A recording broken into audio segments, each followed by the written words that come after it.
say it this way. So modernity gives us a lot of confidence. Confidence in the Enlightenment and in rationality. So Enlightenment, think of trying to understand the world through science as opposed to some kind of religious tradition or what the king tells you it is. There's confidence in technology, in other words, utilitarianism, that we can build stuff. We can build telescopes to understand the pattern of the stars or the movement of the planets. And there's a darker side, right? We can build these machines of war and impress ourselves with our technological efficiency. There's also this confidence in democracy, the will of the people, and individualism, which sound great, but you can also see how these are turned towards the pursuit of just material comforts, which can drive a lot of our consumer habits and our destruction of the planet. And you get this confidence in the self, where the self has to express itself to be fully alive. So I just think about like this Victoria's Secret model. If you go back to the pre-Enlightenment, pre-modernity age, there's no way of understanding who this person is other than something like a prostitute, right? But we look at this is art, this is this woman being proud of her body and expressing herself with color and fashion in a way that makes her more of an individual. And so there's this just modernity involves just this kind of huge increase in the extent to which we value self-expression and being our own person. There's also this belief in atomism, and I'll go into this in a little more detail, but atomism is kind of a one-word summary of a lot of this modern outlook. And it's based on, you can think about it as a billiard ball model of reality. So unlike a spider's web where a lot of things are connected, or a web of relationships in an ecosystem, modernity tends to think about it's you as the billiard ball, and you can interact with other billiard balls, but at a fundamental level, you're independent and you're your own thing. So the core cosmology here is that we're all made up of individual selves, and we can come together for certain moments, but at the end of the day, we're still just all individuals. It also becomes this ideal where we think about more independence is always better and more freedom is always better. So society becomes something of an illusion. And if society is an illusion, an ecosystem or the good of the planet overall seems even more mysterious. So some of the implications of atomism is this supposition that more freedom is always better. There's some good stuff. We want to celebrate differences because we can understand people as being different and yet sharing the same sort of aspirations for the self that we have. But some communal attachments can become optional. So we might be very committed to our rights, but in terms of responsibilities or some broader commitment to the greater good, that becomes a little more problematic. And you can think about how some technologies and tools bring this about. So technologies I'd ask you to think about broadly, but a car is a technology that really allows us to be independent, to think of ourselves as autonomous creatures. It's not like a bus or a carriage where we have to come together with others to move around. We can do it on our own. Or even I think about air conditioning. I'm old enough to remember small towns where folks in the evenings would sit on the porches and they would just kind of watch and see what's going on in their neighborhood. That was in part because they didn't have air conditioning and it was cooler on the porch. But once you have AC, people move inside. They can take care of their needs independently and they're a little less communal. 401k plans, so the retirement plans, which you hardly can criticize, yet if everyone has their own 401k or their own retirement plan, they don't need family in the same way. And so they might decamp from their small Midwestern town and end up in Florida somewhere. And it can really be a way in which communities are fractured. And then think about the iPhone. When I was growing up, you could call someone's house. At this point, many people don't have a house phone. So there's no longer a place, it's just a person that you could connect with. And if you have a married couple, oftentimes you can't call the couple at their home, you have to call their individual phones. So these technologies can bring about a lot of this individuation on their own. And then larger forces, like you might think of as institutions, think about a career. So when I ask you, or if you think about it, you ask someone, what do you want to be when you grow up? That's a pretty profound question, but what they're really asking you is, what kind of job is going to define you. And that's very different than the way our ancestors lived, where their sense of occupation or what they did as a career was a lot less defining, and they were much more defined by who their family was and what town they lived in. And people used to be defined by their extended families, but now it's much more nuclear families, and people will relocate for jobs, and some of the connections we had to these broader networks of family are largely gone. So the big takeaway is atomism may not nurture the kind of ecological thinking or the ecological commitments that we would hope for. It may promote freedom that's kind of divorced from a sense of a larger sense of purpose and meaning and connection. That's at least a danger. Okay, and then we can also, I'm just going to give you a little highlight of some stuff we'll get to later, but modernity yields then these new moral sources. So utilitarian individualism and expressive individualism really come into focus as these things that define new ideals for us on what gives meaning to life and what we're supposed to shoot for. So the utilitarian individualism is about acquiring the tools or the means it takes to control your own destiny. So somebody who says they want to be independently wealthy, that would be the height of utilitarian individualism. Or somebody that wants to have their home set up in just the perfect way that has all the tools and resources so they can live their life independently and as they choose. So there's this ethos behind this where we're supposed to give more respect to people that are self-made, that are independent, that are self-confident, etc. So if you give a stereotype as the engineer or the business major as the utilitarian individualism, you can think about the art major or the humanities major as the expressive individualist. So expressive individualism is about finding what it is inside you that makes you unique and that you need to share with the world to be fully who you are. So there's a certain thing in you that you need to discover, or you need to find yourself. And when you express that, you're more of who you are. That is another source that comes to us from modernity. So both of these can fuel consumption, and we'll get to some of this later. Okay, so now we're on to the readings. We have a fan of modernity, Emerson, and a critic, Wachtel. So Emerson started off, he was a New England Unitarian preacher. So he was writing before the Civil War. Self-Reliance was a decade or more before the Civil War broke out. And the overview here is, he was expressing this new confidence that individuals should reject tradition and reject the kinds of institutions that theretofore had defined them. So just like he threw off the whole structure of religion and struck out on his own as just a speaker, he's asking other people to reject tradition as well. What I think is ironic, and I'll ask you to think about, is in some ways he's still a preacher, but he's just a preacher for modernity or a preacher for independence, as opposed to a preacher calling for duty and obedience to God or to some set of religious principles. So this is kind of a radical break with the past, and it's an interesting question to ask whether or not he's a conservative or a liberal.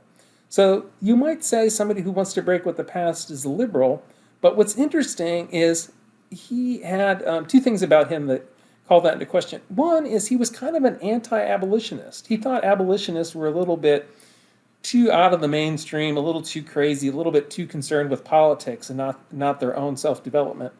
And so even though he was preaching self-reliance, he wasn't really supporting those that were trying to get others to be free. And you remember abolitionists were those that were trying to reject and undermine slavery. The other interesting fact about Emerson is he definitely was upper class, so this is his home. He had kind of a stately home. And what I would suggest is a call for self-reliance is a little easier to execute if you have the financial means to be self-reliant. But the way he got those resources is a little bit shifty. So he married well, somebody who was wealthy, And his wife soon thereafter died. And his family was like, well, Waldo, are you going to give us back some of that money since, you haven't really earned it and it really was our money? But he sued to keep his wife's inheritance. So there's this way in which he's exemplifying, I would suggest, some of the selfishness that's potentially lurking behind a call for self-reliance. I would also have you think that he, in some ways, is extending the Protestant Reformation. If the Protestant Reformation is, in some sense, a shift to the individual as the ultimate locus of sovereignty and the sacred, then he is still, in some ways, a Protestant if he is, in fact, however, no longer a Christian. And some of you might have read in high school or some other places, he had another famous essay called Nature. So he was a transcendentalist, which is kind of religious, but kind of not, kind of more romanticizing nature or taking nature as somehow divine. So in many ways, you can view Emerson as a preacher of atomism. Some of his quotes here: insist on yourself, never imitate, every great man is unique. Make the most of yourself, for that is all there is of you. Nothing can bring you peace but yourself. And so there's this way in which he really is suggesting we need to go inward to be all that we can be. And what I find, at least, I'll confess, that when I read these quotes, they strike me as there's something in me that resonates to them. In other words, I'm enough a creature of modernity that says, yeah, there is something that's unique about Jeff, sin, that I don't want to lose, that I want to make sure the world gets to see and that I get to experience. I don't want to be so other-focused that I don't bring that to fruition. Also, just as a joke, some of these quotes remind me of Sartre's famous quote, hell is other people. There's some way in which Emerson is kind of annoyed at other people and wants to not have them influence him. And I'll just suggest here that this idea of independence is something that is part of our natural consciousness. So here's some homesteaders somewhere in the Midwest, I believe, with a sod hut. That's one cool way to spend a winter. And then some cowboys chasing down some cattle. One quick side note, we'll get to this kind of stuff later, but there's a way in which these notions of independence express a bit of white privilege, in that some of the resources that were open, for example, people that were allowed to homestead, certain minorities were excluded from that. So some of the celebration of independence and freedom that some of us hold dear to in America doesn't recognize some ways in which we've had certain unearned advantages relative to other groups. And then I'd suggest that Emerson has a long shadow. Or another way of saying that is the Protestant Reformation has a long shadow. So there's this diminished authority of the church and society, and God somehow gets transposed to the sacredness of the individual. So this might be a bit controversial, but I'd suggest some figures like Oprah. They're still kind of religious in that Oprah wants you to live your best possible life, and she, in some ways, you can see her coming out of the black church and as being someone that is still trying to talk about what's sacred. You can even look at somebody like, this is Tony Robbins, who's this motivational speaker, and it's kind of the power of you, but trying to get you to focus on what you're capable of. So some of these, I think, we can see as extensions of that Protestant Reformation. Okay, so one of the takeaways from this enables some consumerism, some selfishness perhaps. So we get these tools of self-expression and individuation. There's this craving for the new and this desire to appear unique. We can see all these as some facets of modernity that might lead to some consumption. We can have the classic 40-something guy, bald, very hip, got his own plane, got his own cell phone. That's some of the legacy of modernity in Emerson as well, I would suggest. Okay, on to our second reading. Wachtel. What you read was a selection from a book called The Poverty of Affluence. So Wachtel's asking us to think about So when we are wealthier and we have some of these convenience of modernity, is that all a good thing? And what he's trying to get at is that faith and community in some way are in the decline, and they've been replaced by this idealization and this focus on production and consumption. So let's flesh that out. So one of the points he makes is that oftentimes we aren't born into communities anymore. They're not pre-given. So if you look at certain names, they reflect that there is this identity that was derived from what your father did. So if your name was Smith or Taylor or Tyler or Carter, these all reflect occupations that kind of defined individuals. So a tailor is somebody that works with a needle and thread and makes clothes. A Tyler has a certain function, and a carter is short for like a wheel carter or somebody that makes wheels or wagons. So you have to now find your social place. So there's a way in which I can think about fraternities and sororities as, on the one hand, they're kind of traditional, but on the other hand, if you think about it, you have to pledge to a fraternity or sorority, and they can decide whether or not they want you.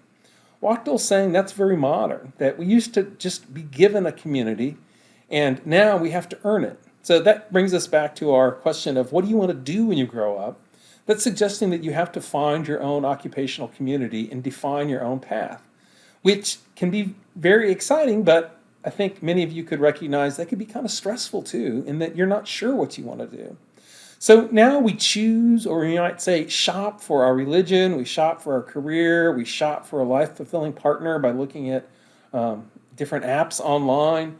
So it's a very it's a more tenuous kind of life, and one that's less given and more created. As a consequence, Wachtel's saying there's been this decline in community. So if you contrast, say, newspapers and Twitter, so a newspaper is going to kind of ground you in a local place and the local issues there. Or with Twitter or many other social media feeds, you can kind of construct your own world that may be completely disassociated from where you live. And you may not even know the name of the person that lives two doors down.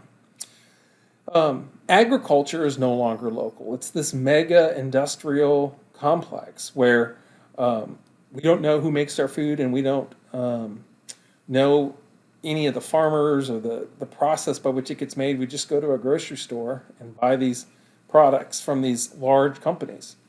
So there's also this financial insecurity that comes with that. So if you think about buying stuff at Walmart versus your local merchants, Walmart offers you a lot of cheap stuff. So it's kind of hard to argue with low prices. But there's an old documentary that's called The High Cost of Low Prices. So Walmart, when they move to town, oftentimes drive the local merchants out of business. So whereas before you might have known the local shoemaker or the local grocer, now it's much more impersonal, and those local connections are gone, and it's largely you interacting with this larger abstraction called the market. So we think about home buying or outsourcing. There's all these different kinds of technologies that promote freedom, but they also make us less secure in terms of knowing where we're going to get all the resources and how we're going to make a life. So Wachtel suggests that the main way we cope is through production and consumption. So most people get the idea that people try to find meaning in their life in consumption. So in other words, you're going to buy stuff that gives you meaning, or buy stuff that lets you express who you are. But it's critical to get here that Wachtel's also talking about production. How does your job give you meaning? What kind of work you do, for many people, really defines them. And there's nothing wrong with that per se, but it's something that has to be earned, or something that has to be obtained. So I would suggest to you, like, one thing we could think about is people in America and other countries who they're in their 50s, say, and the job that they've done for decades moves overseas. And they lose this sense of identity, this sense of being a provider, and there's really no answer to that. So that's part of living in a dynamic economy, is that it's tenuous. You're not guaranteed a place. And you can look at some of the communities But let me say this, I don't want to offend anyone, but if you look at some of the communities that have been hardest hit by economic dislocation, in other words, jobs moving overseas, some of those communities were more inclined to support somebody who really wanted to shake things up, that is Donald Trump. So you can see some of that. Lots of evidence that economic dislocation can really cause people to feel insecure. And it also promotes then, oh, sorry, I'm getting ahead. But we'll see later, and we'll talk more about this. But the coping through production and consumption, there's this echoes here of instrumental individualism. You kind of are what you can make. In other words, your ability to make and do things defines who you are. And there's this expressive individualism.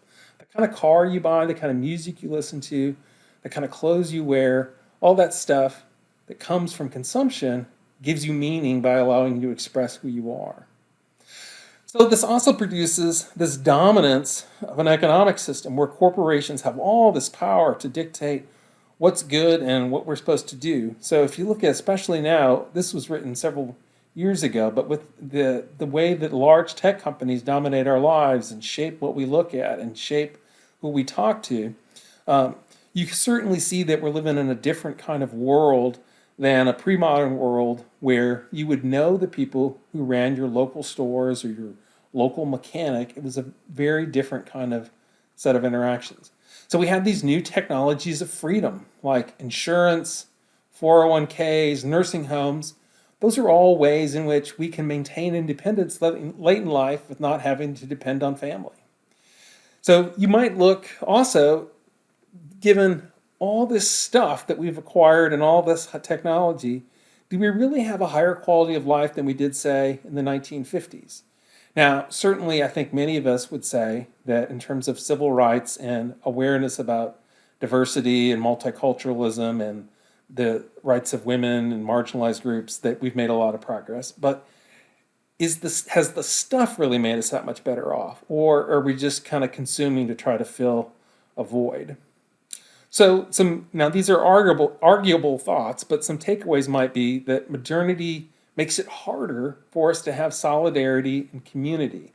So for example, with environmental action, we might be less inclined to think about what we and fellow citizens can demand from our leaders and might be more inclined to ask, well, what product should I buy that would produce less harm for the planet? So we might think about buying a Prius rather than really effectively organizing to get better public transportation systems so we didn't have to have individual cars.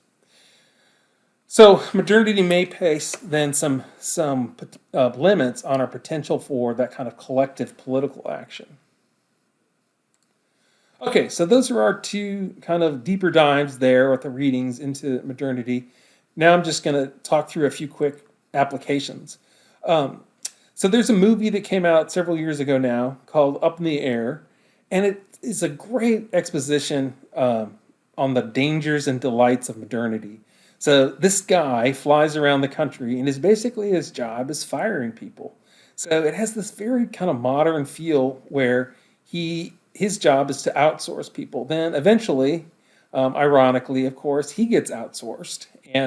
But we see him in terms of his relationships with others and trying to find connections in a world where a lot of it is up in the air. We'll have next lecture. We'll talk some more about consumption as its reflection of self-expression. So just have some different ads here. How certainly clothes we can see is expressing who we are, automobiles. But I would also pick on something like refined tastes. So I'm someone who's a sucker for arts and crafts, kind of architecture and furniture. It looks natural. It's got this very homey feel. But it's a form of consumption. You're tearing down a lot of trees and you're investing a lot of resources to get this kind of very quaint, high texture, snazzy kind of refined living environment. Okay, and then I'd suggest to you two more cultural touch points. For those of us that are psychology folks, you could think about Freud as really being a modern thinker. In other words, Cartesian. So Freud really looked within. he really tried to flesh out that inward space where he talked about the id, superego, and the ego. And there's kind of this physics where those three things interact and produce who we are. So psychoanalysis is a very modern kind of method. It's solely inward. It's very much about gaining control. There's really no higher good. It's just trying to reduce dysfunction to and displeasure to a relevable, kind of a tolerable level of regular. Oh, this is life. It's not wonderful, but at least it's not terrible. If you look at Freud, he doesn't exactly look like a happy guy. And there's a certain clinical detachment where you're trying to objectify the problems. So you can see Freud as an exemplar of modern thinking. And then also, we'll probably watch this in class because it's hilarious. But Monty Python sets up this skit where the humor arises because it's this guy Arthur who insists that he's king, and he wants these peasants to say who their lord is. And the peasants represent this kind of modern Marxist tradition where they don't have a lord, and they get in this argument because they have just hugely conflicting views of where power and authority come from and what's sovereign in terms of a government and a society. All right, that is the end. Thank you for watching. I hope you enjoyed, and I look forward to next time.